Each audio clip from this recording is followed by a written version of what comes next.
I've been with Corbin Lauren for 8 years, during which he kept countless mistresses outside. Everyone advised me to endure it, saying he would eventually come back to me. Until that girl appeared, who looked quite like me, but younger. She smugly caressed her belly. "Mrs. Lauren, I'm pregnant." Corbin asked for a divorce. I didn't cry or make a scene, I just disappeared. When we met again, Corbin was on the verge of bankruptcy. He cried and confessed his longing for me. "Maggie, please give me another chance." I smiled indifferently. "No, making money is much more interesting than dealing with men." Ding! webnovel reminds you to click the subscribe button in the bottom right corner to read the complete novel. Mrs. Lauren, I'm pregnant. I don't intend to interfere in your marriage with Mr. Lauren, but in a relationship, the one who isn't loved is the other woman. So, stop clinging to him. The girl sitting opposite me said this without a hint of shame or guilt on her face, instead showing a trace of pride. I had seen her at Corbin's company annual party. Her name seemed to be Bonnie, a new secretary hired this year. Everyone said she looked quite like me when I was younger. I looked at her with a faint smile, raised the coffee in front of me, took a sip slowly, and then put it down. Congratulations. Since you're so confident, shouldn't you talk to Corbin first? Facing my calm demeanor, a hint of embarrassment appeared on Bonnie's face. She stiffened her neck and took a deep breath. "I will." Hearing this, I raised my eyebrows indifferently. "Hard to say, but I wish you success." After saying that, I got up and left. It seemed that all of this really had nothing to do with me. Corbin and I had been together from campus to wedding, a full 8 years. I don't know when it started, but the lipstick marks on his shirts, the scent of perfume on him, and his occasional nights out. All of them were telling me that my husband was cheating. But Corbin never allowed those people to cause trouble in front of me. Friends said he was just looking for a thrill and would eventually come back to me. Even his mother said, "Which man doesn't cheat? You need to learn to adjust yourself." But now, I felt I had really had enough of this life. I wanted to confront Corbin, but when I arrived at the club he often visited, I overheard him talking with his friends through the door. "Corbin, you've been with Maggie for so many years, do you still love her?" Hearing this, Corbin laughed nonchalantly. 8 years, even a goddess would lose her charm. "But you guys don't understand. To me, Maggie Fisher is like a piece of flavorless gum. I can't swallow it, but I can't bear to spit it out either." It's been another week without seeing Corbin.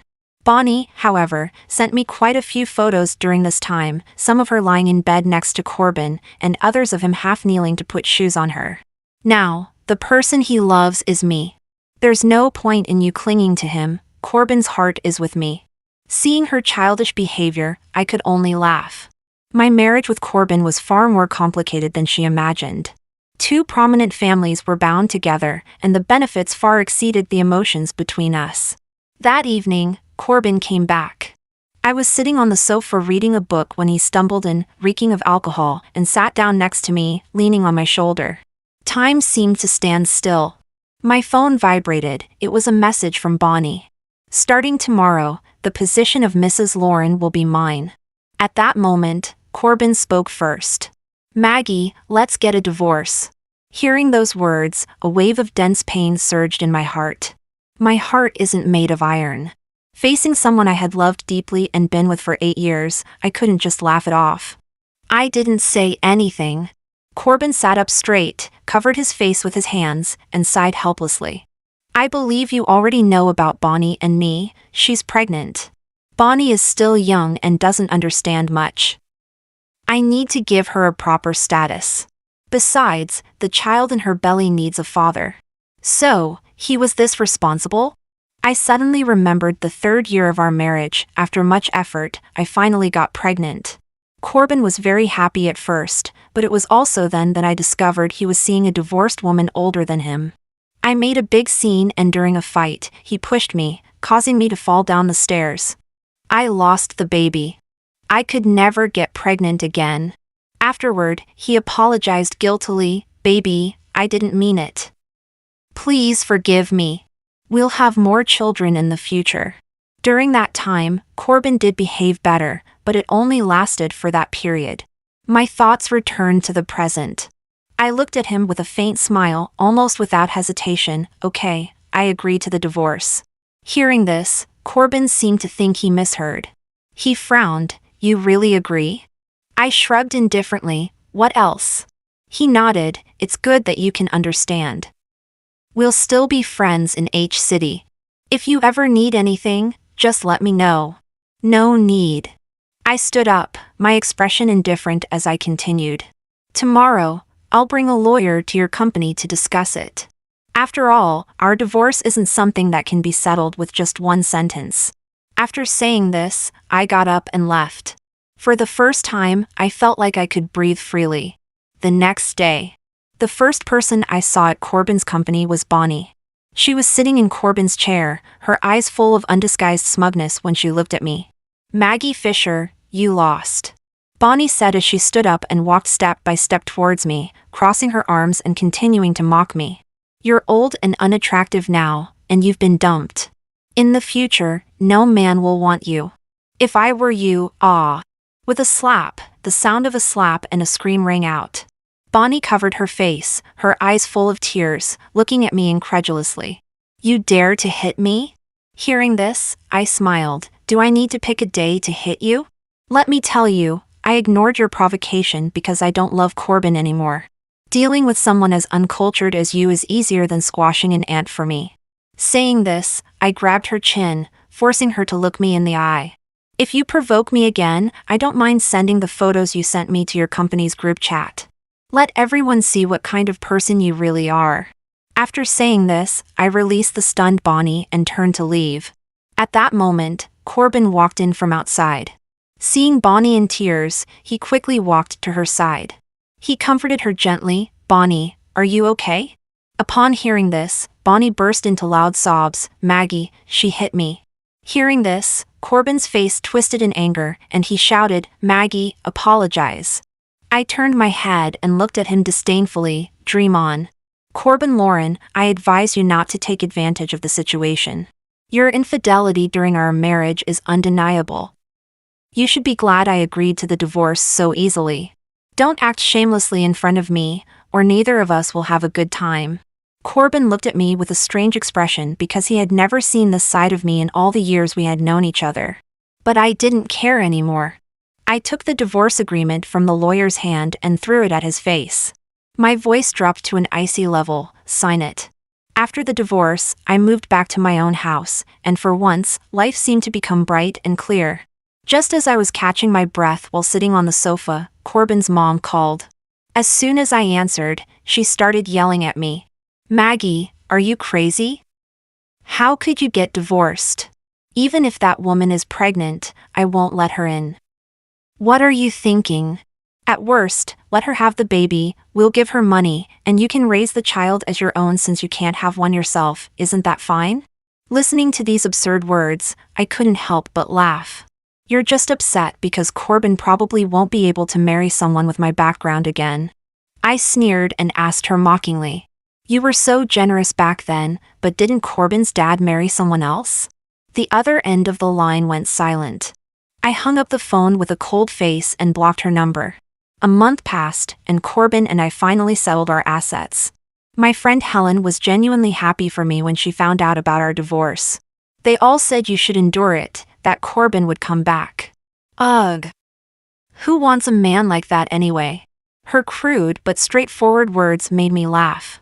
After a few rounds of drinks, I went out for some fresh air and unexpectedly ran into Corbin. It was clear he was also shocked to see me in such a place, considering how obedient I had been during our years together. He frowned and asked me unhappily, Who are you here with? You drink now? I've seen boyfriends who care, but never ex-husbands who do. I retorted bluntly, with Bonnie by your side, I doubt she's having a good time either. Corbin's expression couldn't be described as simply unpleasant anymore. But I didn't care and turned to leave. Just as I felt dizzy, he pinned me against the wall and said viciously, Maggie, you better not be playing hard to get. Hearing this, I realized for the first time how terrifyingly conceited a man could be. How could Corbin think I would play hard to get for a man who is addicted to cheating? Just as I was about to push him away, A whistle sounded in my ear, and when I looked in the direction, it was Corbin's friend Gary, eyeing me teasingly. Oh! Isn't this Corbin's wife?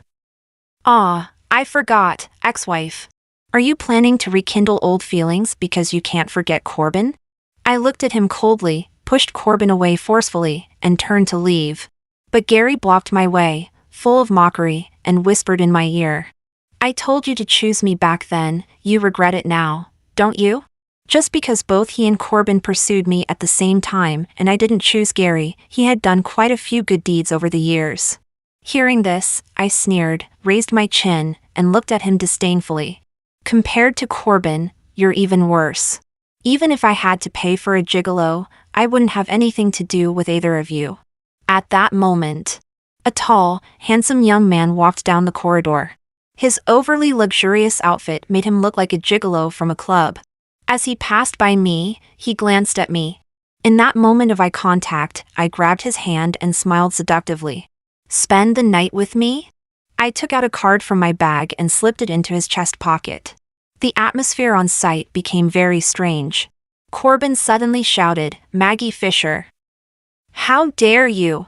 I slowly turned my head to look at him, smiled, and was about to speak. The next second, a well-defined hand wrapped around my shoulder, and a man's pleasant voice sounded in my ear. "With such a beautiful lady, how could I refuse?"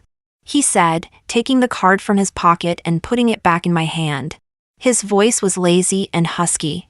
"A moment of pleasure is worth 1,000 gold. Do you still want to waste time talking to them?" Leaving the club, I struggled out of the man's arms, took 2 steps back, and apologized. "Sorry, I was out of line just now." As I spoke, I lowered my head, took a wad of cash from my bag, and handed it to him. "Here's $20,000, consider it as." "Do you really think I'm a gigolo?" Before I could finish, he chuckled and asked, his face full of mischief. I was momentarily speechless. Under the bright lights, I finally got a good look at his face. His eyes were like clear amber, his deep-set peach blossom eyes filled with amusement, and his physique was impeccable. For some inexplicable reason, he seemed a bit familiar to me. He chuckled softly and left before I could react.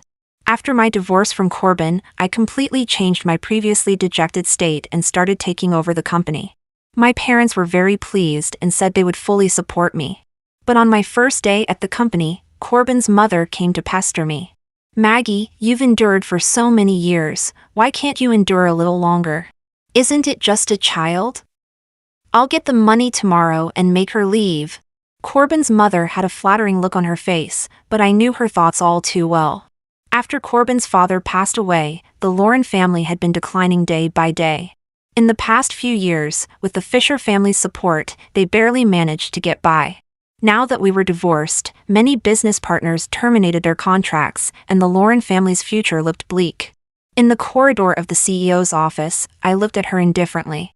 I said firmly, "Instead of pestering me here, you'd better go home and take care of Bonnie's baby. After all, you knew I couldn't have children back then, but you didn't hesitate to despise me." With that, I was about to leave. Suddenly, Corbin's mother grabbed my hand and knelt down directly. She cried and made a scene. "Fine. You don't want to remarry, but you've lived off the Lauren family for so many years, spending at least $50 million of my son's money. Pay it back. You materialistic woman. Aren't you divorcing my son because you see the Lauren family declining?" Many people gathered around to watch the drama. From their eyes, I sensed their excitement for gossip, but because of my status, they didn't dare to say it out loud. My expression remained calm. I then took out my phone and snapped a picture of Corbin's mother clinging to me and sent it to Corbin. "I'll give you 10 minutes. If you don't come and take your mother away, get ready to pick her up at the police station."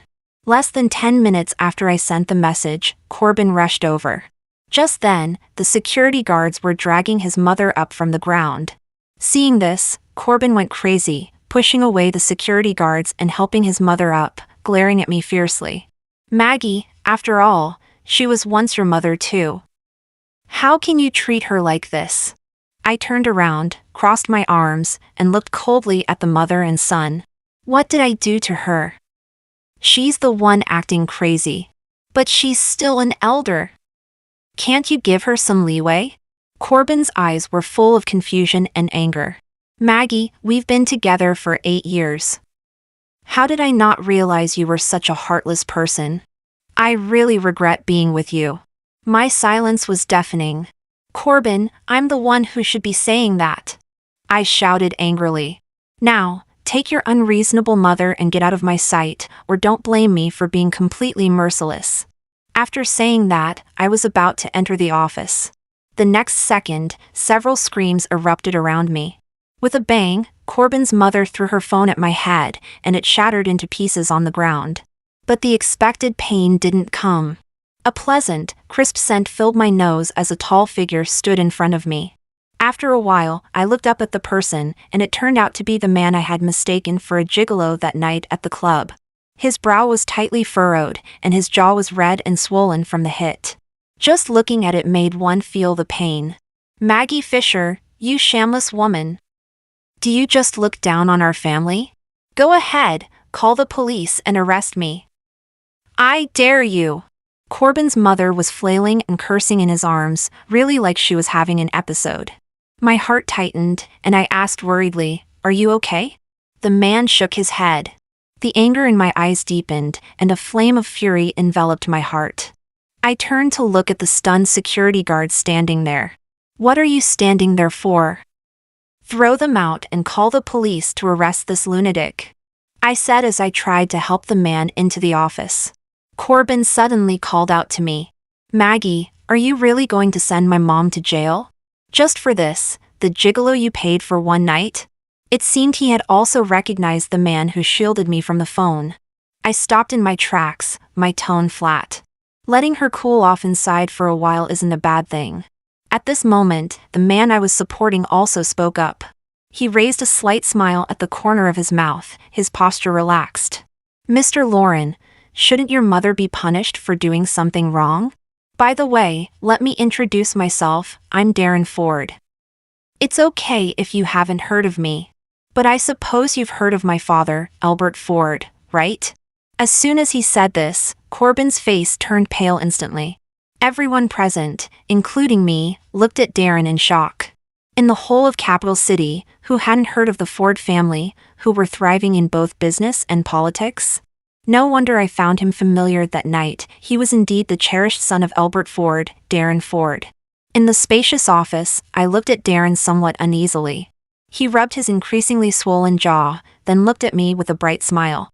Maggie, your expression is strange. I was taken aback, is it? The next second, a gust of wind lifted the strands of hair by my temples. Darren's face suddenly appeared in front of me, my heartbeat momentarily slowed. The distance was too close, so close that I could clearly feel his hot breath. I saw his eyes curve into a smile, looking like an enchanting demon.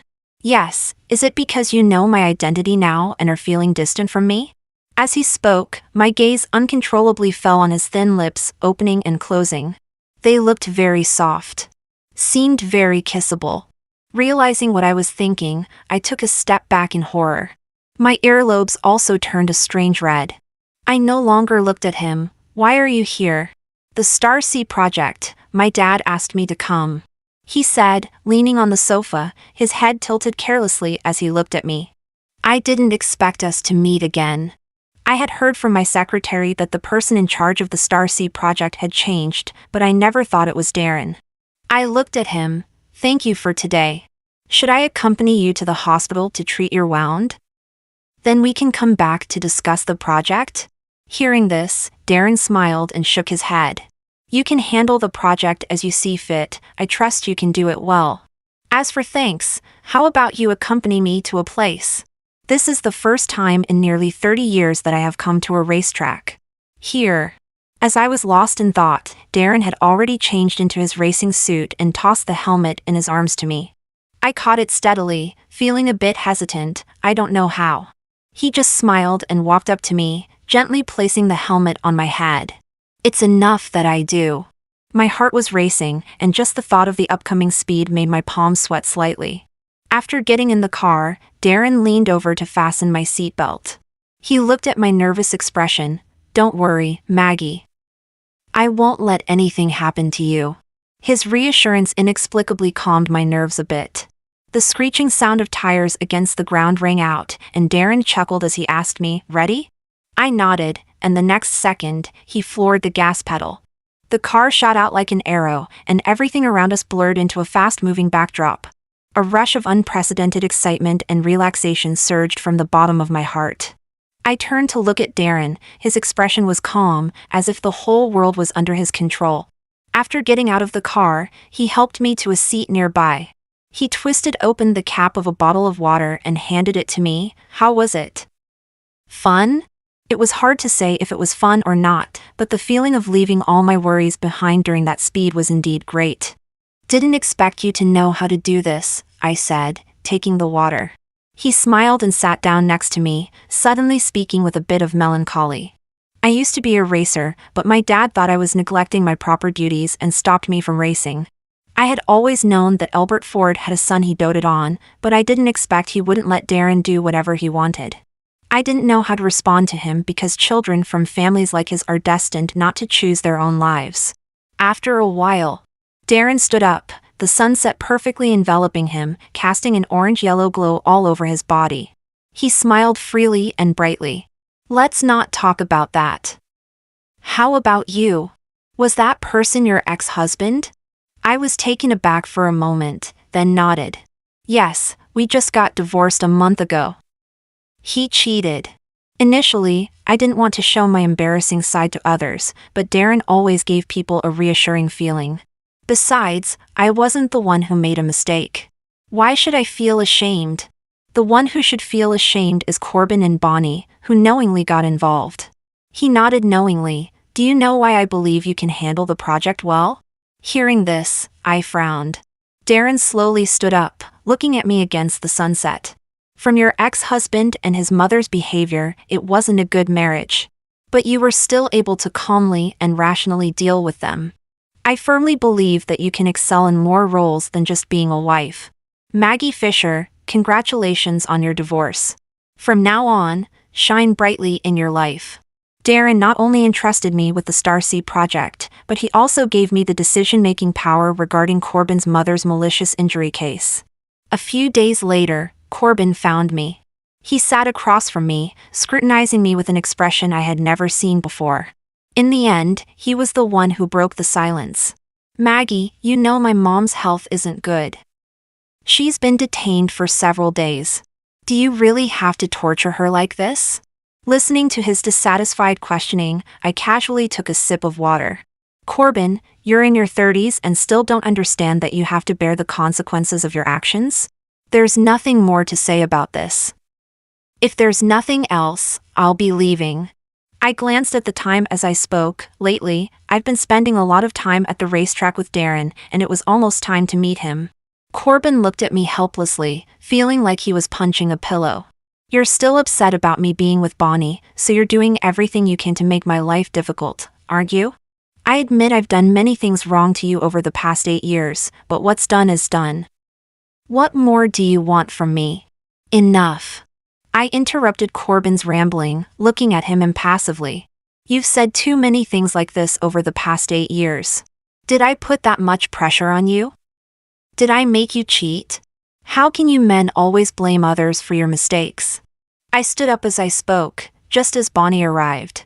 We hadn't seen each other for 2 months, and her belly had grown significantly. Gone was the glamorous look from our last meeting. She appeared disheveled, wearing loose maternity clothes. "Maggie Fisher, you're divorced, so why are you still clinging to him?" she shouted, drawing the attention of everyone around. After speaking, she looked at Corbin with red-rimmed eyes and sneered. "Do you regret the divorce? Why are you still meeting her?" Bonnie screamed hysterically, and Corbin sighed impatiently, walking over to her. "Stop it. Why should I stop? I'm carrying your child. You've been divorced for months, and you still don't plan to marry me? You haven't been coming home often lately. What am I supposed to think?" I was right, being with Corbin wouldn't bring Bonnie any happiness. But she deserved all of this. I couldn't be bothered to argue with them, but as I walked past, Bonnie grabbed my arm. Her eyes were bloodshot as she glared at me viciously. Are you mocking me in your heart? Laughing at me for being pregnant without a proper status? You must be very proud, thinking that even after the divorce, Corbin still can't forget you. Her string of illogical accusations annoyed me. I shook off her hand and looked at her with displeasure. Not everyone is as obsessed with trash as you are. If I still had any feelings for him, I wouldn't have divorced him. I turned to Corbin. Keep your people in check and don't disturb my peaceful life. I hadn't walked more than a few steps when Corbin suddenly sneered. Maggie, do you really think you're something special just because you're with the young master of the Ford family? Don't forget, you're divorced and have been with me for 8 years. You're nothing but a pair of worn-out shoes. He won't like an old woman like you. Give up on that idea. I stood there, my hand clenched into a fist at my side. The next second, I turned around and slapped Corbin hard across the face. Who are you to judge me, you scumbag? He stared at me in shock, his eyes wide with disbelief. I sneered, 8 years, I just consider it feeding a dog. But people like you are destined to rot for a lifetime. That day, I didn't go to meet Darren, and he didn't ask much about it. The Starseed project was progressing smoothly, and during this period, I also took on several significant projects. Seeing large sums of money coming in, I felt genuinely thrilled. Recently, there was a joke circulating in our circle about Corbin, about him and Bonnie falling out. Bonnie is quite ruthless, she had an abortion and left the baby at his doorstep. The two parted on bad terms like that. Most importantly, with Corbin's repeated ridiculous antics, the Lauren family might be on the brink of collapse. I told you someone like him would get his comeuppance. Helen laughed as she poured me a drink, then took out her phone and muttered. Why isn't he here yet? She recently started dating someone, and I heard their relationship was going well, so she wanted to introduce him to me. As we spoke, the door to the private room was pushed open. Darren walked in from outside, and my hand holding the wine glass paused. You're here. Come over and sit. Helen greeted warmly. Darren turned out to be her new boyfriend? While I was in a daze, Helen ran over with a big smile and hugged the person behind Darren. Let me introduce you, my best friend Maggie. Helen continued to introduce my boyfriend, Kelvin, and his friend, Darren Ford. For some reason, I felt a sense of relief in my heart. After a few rounds of drinks, I felt dizzy. During this time, Darren and I didn't say a word to each other, as if we didn't know each other. When the drinking session ended, Darren offered to take me home, and Helen, with a playful look, stuffed me into his car. She smiled mischievously and said, "Be gentle with our Maggie." I was speechless. The car drove towards my home, and the cabin was quiet, with him not saying a word. It wasn't until the car stopped steadily at my doorstep. Thank you for bringing me home. Maggie, why didn't you come that day? Darren's voice had an inexplicable bitterness, and his gaze held a hint of grievance. For a moment, I didn't know if I was drunk and seeing things, or if he was really aggrieved. After a while, sorry, I forgot. Obviously, I found myself a very clumsy excuse, but I was really affected by what Corbin said that day, so I became a coward. Darren let out a bitter laugh and said nothing. I took a deep breath, my thoughts became much clearer, and my rationality returned at this moment. Darren, although I don't know if I'm overthinking, or if you really have feelings for me, we're not from the same world. I've been divorced, was with Corbin for 8 years, and recently, I don't plan to start a new relationship. So, thank you. Thank me for what? Darren roared, his eyes red as he looked at me again. I was stunned, my mouth opened and closed several times, but I couldn't say a word. He took a deep breath. Maggie, it's true that I like you and want to pursue you, but I don't want you to reject me by belittling yourself. You just trusted the wrong person, you didn't commit some heinous crime. Nor did you lose the right to fall in love because of it. You're great, truly great. He spoke earnestly, and a surge of sourness welled up in my heart. The hardened heart softened once again. Darren carefully took my hand. Maggie, I'm serious. It's been 3 years since I first took someone to my racetrack, and I want to share my triumphs and setbacks with you from now on. Give me, or rather, give us a chance, okay? Before the tears could fall, I hooked my arm around Darren's neck and kissed him. I could clearly feel his body stiffen. And then he clasped the back of my head with one hand and gripped my waist with the other, as if afraid I would escape. The kiss deepened gradually, and I was kissed so thoroughly by him that I could hardly breathe. Darren held me tightly, as if trying to press me into his body. His lips were indeed very soft and very kissable. We kissed all the way upstairs until I fell onto the soft bed. Darren kissed me from top to bottom, treating me like a treasure. He was slow and meticulous. Approaching 30, I rarely felt so wild. I never thought it was shameful to boldly pursue what I wanted, and Darren's presence only solidified my belief. Life should be a wilderness, not a track. It should roar like the wind or drift like the clouds. To feel, to love. A life undefined is a true life. Meeting Corbin Lauren again. His company had completely collapsed, and I appeared as the buyer. In the spacious conference room, his eyes were fixed on me, looking much more haggard than before. "Maggie, you've become a stranger." Hearing this, I chuckled softly, signed my name on the acquisition agreement, and handed the document to him. In a cold tone, "Sign it, Corbin." He hesitated, took the agreement, and smiled bitterly. "I suddenly regret not cherishing you. For the past 8 years, I always thought of you as a pampered rich girl, so I never imagined you would have a day like this." I dropped the pen, leaned back in the chair, and looked at him nonchalantly. "Yeah, because I found making money much more interesting than dealing with men. If it weren't for divorcing you, I wouldn't have discovered that my life could be this exciting." He hung his head, never daring to look at me. After a long time, Corbin looked at me with reddened eyes, choking up. "Maggie, the days after our divorce were much harder than I imagined. I miss the time when we first met. Back then, you were pure and kind, and you would choose me firmly, with no one else in your eyes. We were so happy, but why did everything change?" Hearing these remorseful lines, I sneered. "Corbin Lauren, your best friend Gary pursued me earlier than you did. Do you know why he kept sending people to your bed?" Corbin was stunned and looked at me sharply. He likes you?" I tilted my head disdainfully, raising an eyebrow. "You thought your best friend had your best interests at heart, but all he wanted was for us to be miserable. But you, fool, couldn't stand any test. Didn't Bonnie love you? But she left you too, because a scumbag like you doesn't deserve to be loved." I threw the pen in front of him. "Hurry up and sign." At that moment, a phone rang. The screen showed Darren's name. He was downstairs at Corbin's company. Hearing that I was meeting Corbin today, he insisted on coming along. It took a lot of coaxing for him to wait downstairs. Judging by the call, he was getting impatient. Corbin saw the name too and looked at me with sudden excitement and disbelief. "You're really with Darren Ford?" I put away the phone, frowning in annoyance. "You talk too much. He's rich, good-looking, young, and healthy. Why wouldn't I choose him over you?" With a bang, Corbin slammed the table hard. "Maggie Fisher! He's obviously playing you. Guys like him have countless girlfriends.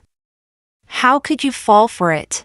Before I got together with Darren, I also suspected he was a playboy. But his awkwardness that night showed me how innocent he was. I didn't want to waste words with Corbin, so I stood up and looked down at him.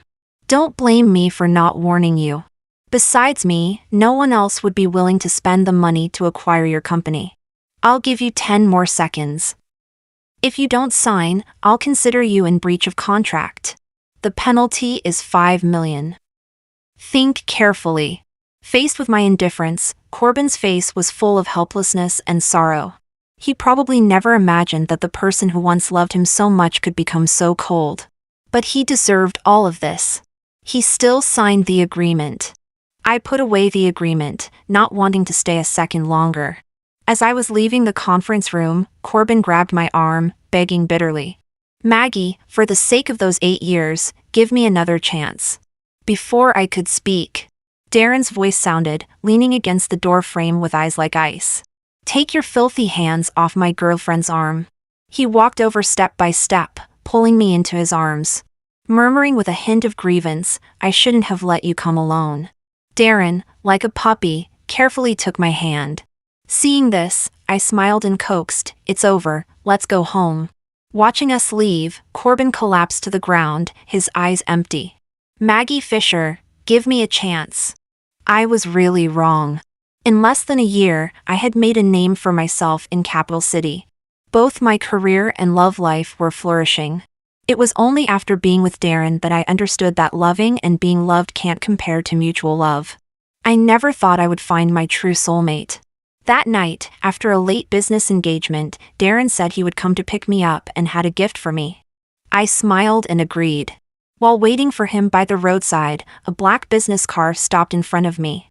I was a bit tipsy, and the car door suddenly opened, a strange fragrance wafting out. The next second, everything went black and I passed out. When I opened my eyes again, Corbin's face appeared before me. He was unshaven, his clothes tattered, looking like a homeless person. Seeing me awake, he reached out and tore the tape off my mouth. I gasped for air, staring at him in shock. You kidnapped me? Hearing this, Corbin avoided my gaze. Maggie, I know you won't forgive me and will definitely hate me. His eyes turned red as he looked at me, but I really had no choice. I sold all my properties. Let's go abroad together. Let's start over, okay? As he spoke, he leaned in to kiss me. I couldn't hide my disgust, turning my head away without hesitation. Corbin ended up kissing my hair. He stood there, stunned, then sneered. That laugh was eerie and frightening. What? Now that you're with Darren Ford, you look down on me? He suddenly grabbed my chin, forcing me to look at him. Maggie, is he really that good? Let go of me. I screamed and struggled. Corbin Lauren, you're not human. Yes. I'm not human. I've been driven mad by you. He roared angrily. You used to tolerate my mistakes, so why can't you now? Maggie, I don't want to treat you like this. Just come with me. Hearing this, I laughed coldly, looking at him indifferently. In your dreams. His fingers trembled, his pupils dilated. You hate me that much? What else? Did you really think I would always love you unconditionally? Corbin, the more you act like this, the more I hate you. Finally, he let go of me, turning away. If that's the case, then wait to die with Darren Ford. Hearing this, my heart skipped a beat. What are you going to do? Corbin pulled a sharp knife from his bag, slowly wiping it. Did you really think the Lauren family would collapse so quickly? If it weren't for him meddling, would I be in this situation today? Today, I'm going to kill Darren Ford. Seeing his gritted teeth, I felt helpless and terrified for the first time. All I could do was pray that Darren wouldn't come. But half an hour later, he still showed up. Darren was drenched in sweat, his face pale, looking at me anxiously. I'm here. Tears instantly streamed down my face. I cried, shaking my head. Run. He wants to kill you. But Darren showed no intention of leaving. He took a deep breath and looked at Corbin. The place is surrounded by police. You won't get out of here. I'll give you anything you want, just don't hurt her. As soon as he finished speaking, the sirens blared outside the warehouse. Corbin panicked, stepping back a few steps and holding the knife to my neck, threatening Darren. Tell the police to leave. Or I'll kill her. With his words, the knife pressed into my neck, a sharp pain following. Bright red blood instantly stained my collar. Darren's eyes tightened, looking at me with heartache. Don't be afraid, I'll save you. Darren, just leave. I knew Corbin well. He was at the end of his rope, and today, he was determined that either I or Darren would die, or even both of us. Both sides were at a standoff, and no matter how much they negotiated, Corbin had no intention of letting me go. At this moment, Darren volunteered to take my place as a hostage. My heart skipped a beat. No. Corbin sneered, all right, but the condition is that you must stab yourself once. Otherwise, I won't believe you won't play any tricks. He took out another knife and threw it in front of Darren. Darren slowly picked up the knife. I didn't know what to do, tears blurred my vision. Darren! If you dare to hurt yourself, I will never forgive you for the rest of my life. I shouted. Darren's eyes turned red, and he smiled calmly. If something happens to you, I will never forgive myself for the rest of my life. Darren took out a velvet box from his pocket, revealing a diamond ring inside. He smiled bitterly. I originally planned to propose to you today, but the situation has changed. It will have to wait until next time. As he spoke, he looked at me seriously. Maggie Fisher, I love you. After saying this, without any hesitation, he stabbed his own chest. No! His face turned as pale as a sheet of paper in an instant, and bright red blood flowed from his chest, soaking through his clothes. Even Corbin was stunned. He can actually do this for you? Darren staggered, knelt on one knee, and struggled to support his body, looking at Corbin. Now, can you let her go? Corbin, true to his word, let go of me and instead held the knife to Darren's neck, walking step by step out of the warehouse. They retreated to the edge of the cliff, where another step back would lead to the bottomless sea. The waves crashing against the rocks created layers of spray, and the howling wind almost swept them into the ocean. I could no longer stand, letting the policewoman support me. Soon, a boat appeared on the sea, seemingly here to pick up Corbin. Darren's face was bloodless, as if he would die the next second. Until the boat stopped at the edge of the cliff. Corbin suddenly burst into laughter, looking at me with a ferocious expression. Maggie, since you don't want to come with me, I must kill him. I can't tolerate another man lying beside you. Consider it my fault in this life, and I'll make it up to you in the next. He raised the knife to stab Darren in the heart. I broke free and ran towards them with all my might. No. Darren! With a bang sound. Corbin's body froze, a big hole appeared in his head, and before he could react, he fell into the sea with a puzzled look on his face. Darren was also dragged into the sea by him. By the time I reached the edge of the sea with all my strength, the ferocious waves had already swallowed them. Darren! I shouted, a sweet taste rising in my throat.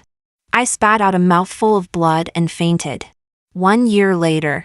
Thank you, Ms. Fisher, for personally attending our Youth Entrepreneurs Summit in Capital City. As a woman, it must have been quite challenging to carve out your own path, right? When the host asked me this question, I pondered for a moment before picking up the microphone. Actually, there's no need to emphasize gender. Even as a woman, we are not inferior to anyone. The word woman itself embodies both resilience and softness. I have a past that isn't very pleasant, but someone once told me, Maggie, in the future, shine as brightly as you can. With these words, I gritted my teeth and overcame many difficulties. As I spoke, a smile unconsciously curved my lips. Hearing this, the host smiled and asked, and now, what is your relationship with the person who said this to you? I restrained my smile and silently caressed the ring on my middle finger. Every touch felt like I was caressing my lover. July in Capital City was right in the middle of the rainy season. When I came out of the banquet hall, the torrential rain outside trapped me under the eaves. Many people offered to give me a ride, but I politely declined each one. In the end, I walked with an umbrella to the South Cemetery.